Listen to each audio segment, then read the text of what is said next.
Okay. Papakita lang natin tong nire-replace natin, no? Expander.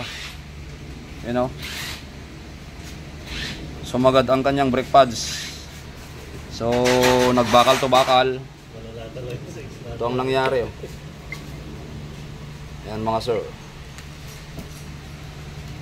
Kaya mainam talaga na madalas po kayong nagpapacheck din para maiwasan itong ganitong pangyayari. Ito, na-replace na natin itong kabila niya. So, bali sa mga rotor po ninyo, meron palang nakalagay dito na ano, na minimum ano niya. Minimum na kapal niya. Hindi natin masyadong makita. Ayan, oh.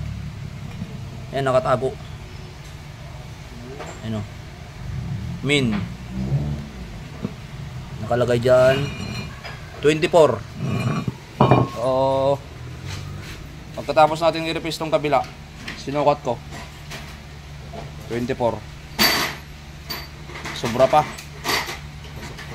Siguro nasa mga ano pa to.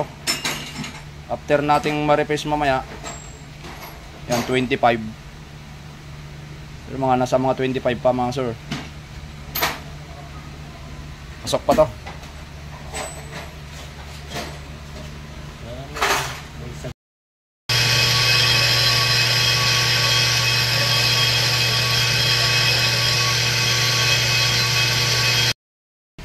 Ako na ilagay yung burner ko.